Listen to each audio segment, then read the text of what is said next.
तो हम लोग आज देखने वाले ट्रायंगल ट्रायंगल का बेसिक्स थोड़ा देखते हैं। क्लास 9 का ही है चैप्टर। अगर बेसिक्स नहीं समझेंगे तो आगे कुछ समझ में आएगा नहीं। बेसिक्स जानना बहुत जरूरी है। जैसे पिछला वीडियो में हुआ था ना सेल, तो सेल क्या था? Cell building block of life था, उसी से पूरा शरीर बना है।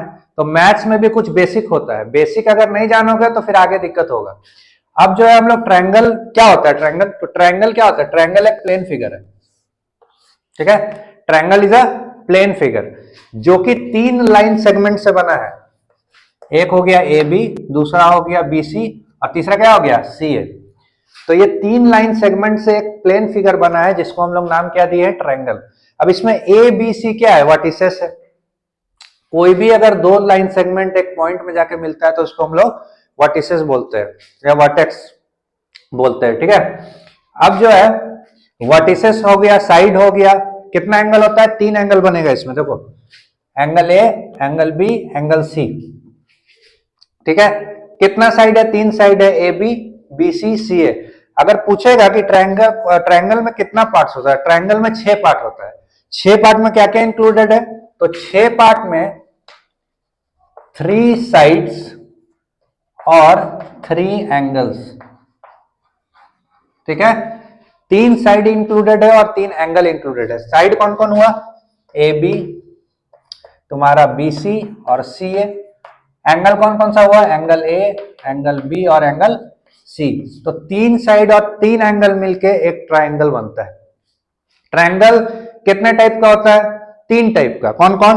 पहला होता है इक्विलैटरल ट्रायंगल। दूसरा क्या होता है? Isosceles triangle. तीसरा क्या होता है? Scalene triangle.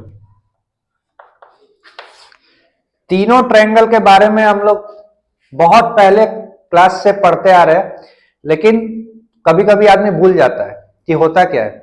इक्विलैटरल ट्रायंगल क्या होता है? जिसका तीनों साइड बराबर हो। जैसे कि ये एक ट्रायंगल है, ये साइड का लेंथ जो है 5 सेंटीमीटर, इसका ही 5 सेंटीमीटर, इसका ही 5 सेंटीमीटर। तो तीनों साइड 5-5 सेंटीमीटर का है। 5 5 5 इक्वल है इक्विलैटरल ट्रायंगल। क्या बोलेंगे? Equilateral triangle. अब आता है आइसोसेलेस ट्रायंगल। आइसोसेलेस ट्रायंगल में क्या होता है? मान लो ये 4 सेंटीमीटर, ये 4 सेंटीमीटर, ये 5 सेंटीमीटर। तो यहां पे हम लोग क्या देख रहे हैं कि दोनों साइड इक्वल है और एक साइड अनइक्वल है। ऐसा ट्रायंगल को हम लोग बोलते हैं आइसोसेलेस ट्रायंगल, ठीक है। लास्ट में आता है स्केलेन ट्रायंगल। स्केलेन ट्रायंगल मतलब जिसका तीनों साइड अनइक्वल हो। तीनों साइड क्या हो? अनइक्वल हो। मान लो ये 6 सेंटीमीटर है, ये मान लो 5 सेंटीमीटर है, ये मान लो 4 सेंटीमीटर है। तो इसमें हम लोग क्या देख रहे हैं? तीनों साइड क्या है? अलग अलग है। तो इस टाइप का ट्रायंगल को हम लोग स्केलेन ट्रायंगल बोलते हैं। अब जो है ट्रायंगल को हम लोग एंगल के बेसिस में भी बांट सकते हैं, ठीक है। एंगल के बेसिस में कैसे बांटेंगे? एक होता है राइट एंगल ट्रायंगल, एक होता है राइट एंगल ट्रायंगल, ठीक है। राइट एंगल ट्रायंगल क्या होता है? ऐसा ट्रायंगल जिसमें कि जो एंगल हो वो 90 डिग्री का हो। सीधा सा बात है। ऐसा ट्रायंगल भैया जिसका जो एंगल होगा वो 90 डिग्री होगा, उसको हम लोग राइट एंगल ट्रायंगल बोलेंगे। दूसरा है एक्यूट एंगल ट्रायंगल। क्या है? Acute angle triangle. एक ऐसा ट्रायंगल जिसमें जो एंगल हो वो लेस देन 0 डिग्री हो और ग्रेटर देन ग्रेटर देन मतलब मोर देन 0 डिग्री हो और मोर देन 0 डिग्री हो और लेस देन 90 डिग्री हो, ठीक है। ऐसा ट्रायंगल जिसमें कि जो एंगल है वो 0 डिग्री से ज्यादा हो, 90 डिग्री से कम हो, तो ऐसा ट्रायंगल को हम लोग एक्यूट एंगल्ड ट्रायंगल बोलेंगे। तीसरा जो आता है वो आता है ऑब्ट्यूज एंगल्ड ट्रायंगल।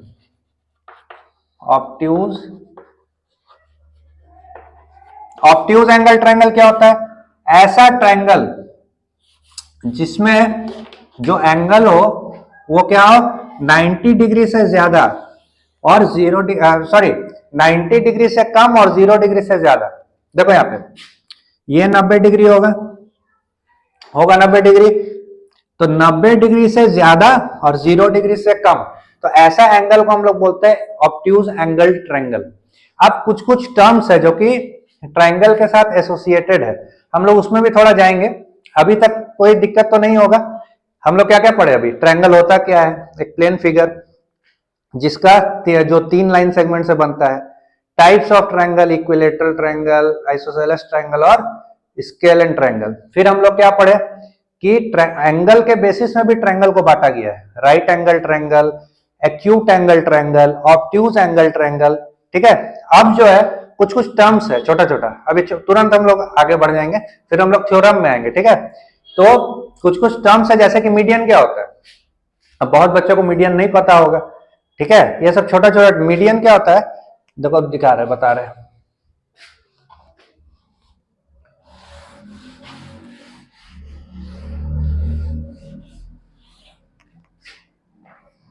मान लो ये ट्रायंगल एक, ठीक है, अब जो है ये इसका वर्टिसेस सब हो गया ए बी सी।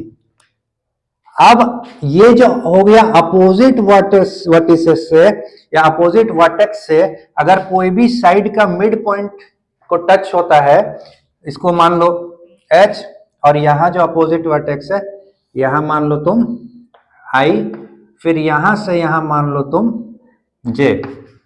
तो ये अपोजिट वर्टेक्स से ये जो बेस था इसका मिड पॉइंट टच हुआ, तो ये जो BH हो गया ये मीडियन हो गया, और कॉरस्पॉन्डिंग बेस क्या हो गया? AC। ये BH जो है मीडियन हो गया, कॉरस्पॉन्डिंग बेस क्या हो गया? AC। वैसे ही CI तुम्हारा मीडियन हो गया और कॉरस्पॉन्डिंग बेस क्या हो गया? AB। वैसे ही तुम्हारा AJ मीडियन हो गया, कॉरस्पॉन्डिंग बेस क्या हो गया? BC। समझ में आ गया मीडियन क्या होता है?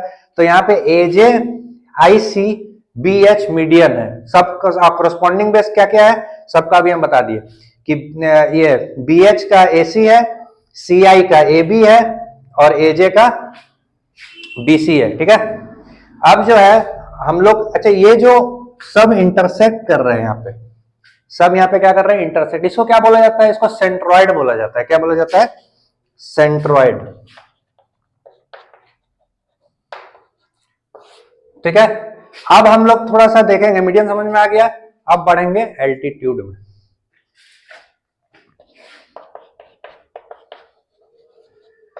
मान लो ये ट्रायंगल है, ठीक है, ये ABC। अब जो है यहां से यहां मिल रहा है, यहां परपेंडिकुलर एक बन रहा है, फिर यहां से यहां मिल रहा है एक और दूसरा परपेंडिकुलर बन रहा है, यहां से यहां मिल रहा है तीसरा परपेंडिकुलर मिल रहा है। इसका मतलब हम लोग क्या समझे कि एक ट्रायंगल में 3 एल्टीट्यूड हो सकता है। एल्टीट्यूड होता क्या है? जो परपेंडिकुलर डिस्टेंस है, देखो यहाँ पे इसका नाम दे देते हैं I, इसका नाम देते हैं H, तो जो परपेंडिकुलर डिस्टेंस है BI का उसको हम लोग बोलेंगे एल्टीट्यूड। तो BI एक एल्टीट्यूड हो गया, CH एक एल्टीट्यूड हो गया, और यहां पे अगर नाम दे देते हैं Z, AZ, ये एक तीसरा एल्टीट्यूड हो गया। मतलब एक ट्रायंगल में 3 एल्टीट्यूड हो सकता है। ठीक है, अच्छा यहां भी तो इंटरसेक्ट सब कर रहा है एक जगह पे, मान लो इसको हम लोग नाम दे दिए S, तो ये S क्या हुआ? ये S को हम लोग बोलेंगे ऑर्थो सेंटर। क्या बोलेंगे? Ortho centre. ठीक है, तो ये सब क्लियर हो गया, हम लोग का बहुत सारा टॉपिक क्लियर हो गया। अभी मीडियन किसको बोलते हैं, एल्टीट्यूड किसको बोलते हैं, कितना टाइप का ट्रायंगल होता है, एंगल के बेसिस में ट्रायंगल को कितना कितना चीज में बांटा गया है, अभी तक सब क्लियर है। क्लियर है? अब हम लोग थोड़ा थ्योरम देखेंगे। थ्योरम 1 क्या कहता है? थ्योरम 1 कहता है कि ट्रायंगल में तीनों एंगल का जो सम होगा वो 180 डिग्री होगा। कितना होगा? 180 डिग्री। कैसे प्रूफ करते हैं? चलो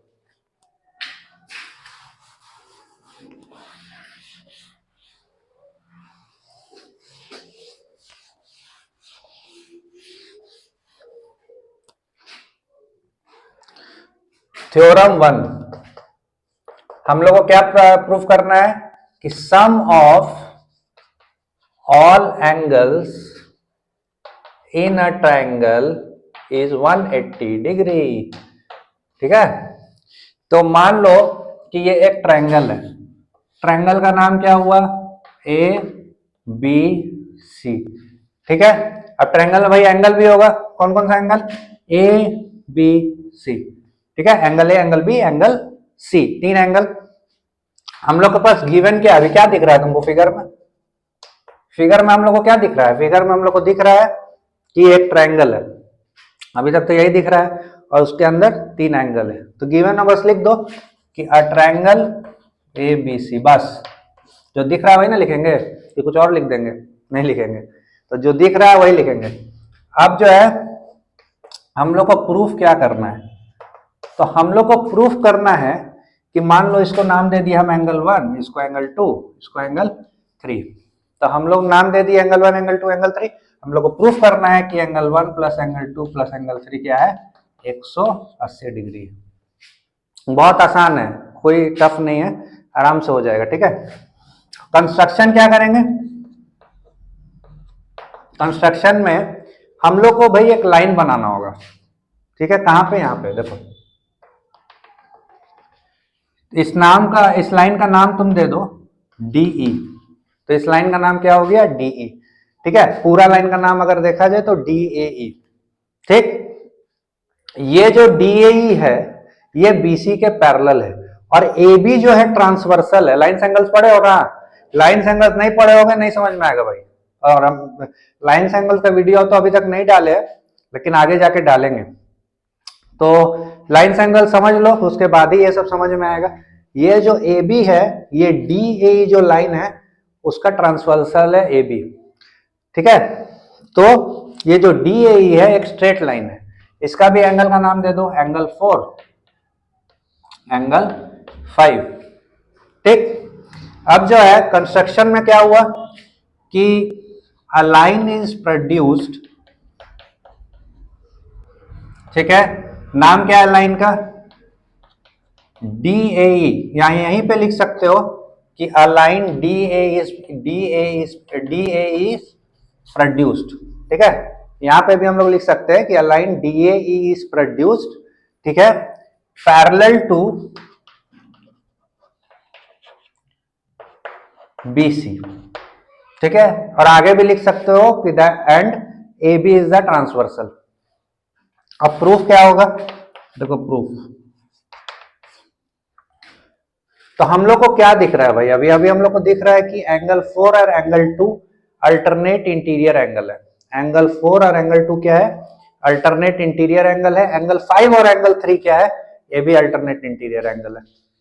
तो हम लोग लिखते हैं कि angle 4 is equal to angle 2, क्यों, अल्टरनेट इंटीरियर एंगल। और angle 5 is equal to angle 3, क्यों, अल्टरनेट इंटीरियर एंगल, ठीक है। अब जो है DAE जो है वो BC के पैरेलल है और AB एक ट्रांसवर्सल है। तो हम लोग बोल सकते हैं कि DAE एक स्ट्रेट लाइन है, आराम से बोल सकते हैं। तो यहां हम लोग लिखेंगे कि DAE is parallel to BC and AB is the transversal, क्या है, ट्रांसवर्सल है, ठीक है। तो हम लोग बोल सकते हैं सो DAE is a straight line, is a straight line, ठीक है। अब जो है यहां पे आ जाओ, देखो यहां पे, अब DAE एक स्ट्रेट लाइन हो गया, तो हम लोग लिख सकते हैं कि angle 4 plus angle 5 plus angle 1 is equal to 180 degree. क्यों, लीनियर पेयर पढ़े थे ना लाइन एंगल्स में, लीनियर पेयर। तो इसके चलते क्या हुआ कि एंगल 1, एंगल 4 और एंगल 5 ये तीनों एंगल मिलके 180 डिग्री बन गया, क्योंकि लीनियर पेयर है, ठीक है। अब जो है यहां ध्यान दो कि एंगल 4 जो है वो एंगल 2 के बराबर था, एंगल 5 जो है वो एंगल 3 के बराबर था। तो हम लोग एंगल 4 के जगह में एंगल 2 लिख सकते हैं, ठीक है। और एंगल 5 के जगह में एंगल 3 लिख सकते हैं, और एंगल 1 तो एंगल 1 है ही, तो ये दोनों, ये तीनों मिलकर क्या हो जाएगा 180 डिग्री। हम लोग बस चेंज किए। ये क्यों हुआ, यहाँ लिख देना, since angle 4 equal to angle 2 और एंगल 5 इक्वल टू एंगल 3, इसलिए। तो हम लोग का प्रूफ हो गया कि angle 1 plus angle 2 plus angle 3, हम लोग अच्छा से लिख लेते हैं इसको, मतलब एकदम सीरीज में, है ना, थोड़ा अच्छा दिखे और कोई बात नहीं है। तो हम लोग बोल सकते हैं अब कि ये तीनों एंगल का जो सम है वो कितना होगा 180 डिग्री। ठीक है, अब हम लोग आते हैं नेक्स्ट थ्योरम में, जो कि लास्ट थ्योरम है। मतलब इसके लास्ट थ्योरम नहीं है, थ्योरम का तो भाई अंत ही नहीं है, लेकिन मतलब आज का जो लेक्चर है इसका लास्ट थ्योरम होगा थ्योरम 2। उसके बाद फिर नेक्स्ट वीडियो बनाएंगे तो उसमें फिर और भी हम लोग देखेंगे ट्रायंगल के बारे में। ठीक है, तो हम लोग शुरू करेंगे थ्योरम 2। तो इसको इसको स्क्रीनशॉट अगर लेना है तो ले लो एक बार, ताकि रहे पास में। ठीक है, तो चलो अब हम लोग चलते हैं थ्योरम 2 में।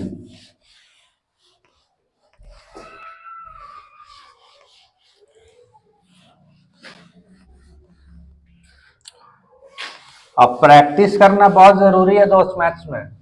अगर खाली वीडियो देखते रहोगे और प्रैक्टिस नहीं करोगे तो कोई फायदा नहीं है।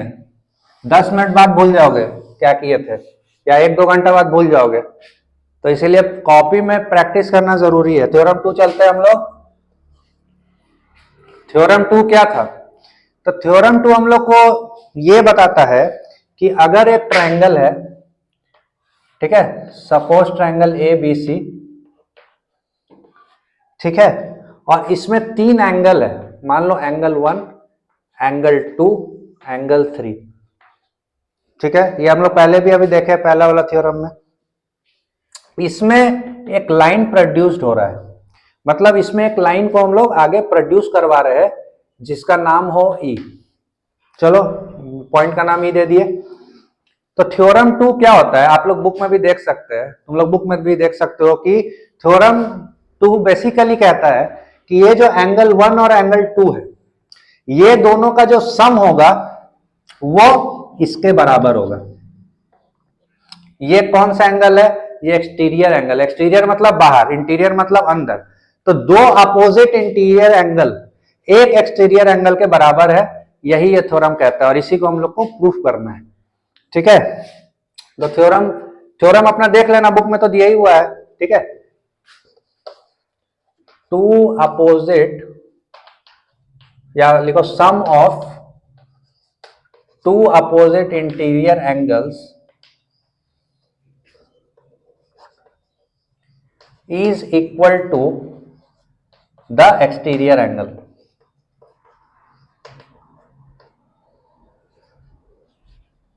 यही थ्योरम है। ठीक है, तो ये थ्योरम को कैसे प्रूफ करें कि भाई ये दोनों का सम एंगल 4 के बराबर होगा, मतलब इंटीरियर एंगल का सम एक्सटीरियर एंगल के बराबर होगा, कैसे प्रूफ करेंगे? तो देखो अभी जो हम लोग प्रूफ किए थे थोड़ा देर पहले, किए थे ना कि तीनों एंगल का सम 180 डिग्री है, उसी के हेल्प से हम लोग इसको भी प्रूफ करेंगे, वो थ्योरम यूज होगा यहाँ पे। ठीक है, तो हम लोग लिखेंगे गिवन, क्या है भाई गिवन में? तो ट्रायंगल ABC जो उसमें लिखे थे, कोई दिक्कत नहीं है, ABC है तो ABC ही लिखेंगे। ठीक है, मतलब जो दिया हुआ है ट्रायंगल है ना, एक बना हुआ है, तो यही लिखेंगे। अब जो है कंस्ट्रक्शन में अगर, अच्छा 2 प्रूफ लिख लो पहले। 2 प्रूफ में क्या लिखेंगे? तो हम लोग 2 प्रूफ में लिखेंगे कि angle 1 plus angle 2 is equal to angle 4। यही प्रूफ करना है हम लोग को कि एंगल 1 और एंगल 2 का जो सम होगा वो एंगल 4 के क्या होगा? इक्वल होगा। ठीक है, अब देखो यहाँ पे कंस्ट्रक्शन में क्या लिखेंगे कि CE, मतलब लिखो सीधा कि अलाइन या प्रोड्यूस, लिखो प्रोड्यूस अलाइन CE। ठीक है, मेकिंग एंगल 4। ठीक है, एक लाइन प्रोड्यूस हुआ C जो कि एंगल 4 क्या कर रहा है? बना रहा है, कोई दिक्कत नहीं। अब देखो हम लोग प्रूफ कर कैसे करेंगे, एकदम आसानी से, चुटकी का खेला है, प्रूफ हो जाएगा, एकदम टेंशन नहीं लेना है। अब देखो यहाँ पे कैसे होगा, तो थ्योरम 1 का हम लोग यूज करेंगे यहाँ पे। तो यहाँ पे लिखेंगे वी नो दैट, क्योंकि हम लोग पहले जान चुके हैं इसको अभी तुरंत। We know that angle 1 plus angle 2 plus angle 3 is equal to 180 degree. ये हम लोग अभी तुरंत पढ़े कि तीनों एंगल मिलके 180 डिग्री बनाएगा। और यहाँ पे देखो, यहाँ पे एंगल 3 और एंगल 4 क्या है? Linear pair. एंगल 3 और एंगल 4 क्या है? Linear pair. यहां पे क्या है? एंगल 3 और एंगल 4 जो है इक्वल है, और ये इक्वल क्यों है? Linear pair. इसका मतलब, सॉरी इक्वल नहीं है, सॉरी सॉरी सॉरी गड़बड़ हो गया, एक सेकंड। एंगल 3 प्लस एंगल 4 जो है वो 180 डिग्री के बराबर है। क्यों बराबर है? क्योंकि लीनियर पेयर। अब ठीक है, कोई दिक्कत नहीं ना, होता है भाई, इंसान है, हमसे भी गलती होता है। तो angle 3 plus angle 4 equal to कितना हो गया? 180 डिग्री। अब जो है हम लोग लिख सकते हैं कि angle 3 plus angle 4 is equal to angle 1 plus angle 2 plus angle 3, क्योंकि देखो ये तीनों मिला के भी 180 डिग्री है, और एंगल 3 प्लस एंगल 4 मिला के भी 180 डिग्री है। तो हम लोग लिख सकते हैं कि angle 3 plus angle 4 is equal to angle 1 plus angle 2 plus angle 3 लिख सकते हैं, कोई दिक्कत नहीं, क्लियर है। अब देखो यहाँ पे एंगल 3 बराबर है, यहां सॉरी बराबर नहीं मींस इधर भी एंगल 3 है LHS में, और RHS में भी एंगल 3 है, दोनों साइड एंगल 3 है। तो एंगल 3 क्या हो जाएगा? कट जाएगा। क्या हो जाएगा? कट जाएगा। बचा क्या? Angle 4 is equal to angle 1 plus angle 2, जो हम लोग को करना था प्रूफ। तो हम लोग को प्रूफ यही करना था ना कि angle 1 plus angle 2 equal to angle 4। तो हम लोग प्रूफ कर दिए कि angle 1 plus angle 2 equal to angle 4। हम लोग बोल सकते हैं कि भैया जो इंटीरियर दो अपोजिट एंगल है वो एक एक्सटीरियर एंगल के क्या है? बराबर है। ठीक है, तो यहां तक आज हम लोग आज का वीडियो खत्म करेंगे, और जो नेक्स्ट वीडियो होगा उसमें हम लोग इससे थोड़ा और आगे बढ़ेंगे, या इसका हो सकता है हम लोग कुछ क्वेश्चंस कर ले ताकि और कॉन्सेप्ट क्लियर हो जाए। बाकी अभी तक आप लोग को जो जो पढ़ाए है उसको प्रैक्टिस कर लीजिए, प्रैक्टिस कीजिएगा तभी दिमाग में घुसेगा। कोई भगवान का चमत्कार नहीं हो सकता है, कोई बच्चा पे भगवान का चमत्कार नहीं है, मेहनत करता है तो नंबर आता है भाई, जो बात है क्लियर है। ठीक है, तो फिर हम लोग मिलते हैं नेक्स्ट वीडियो में।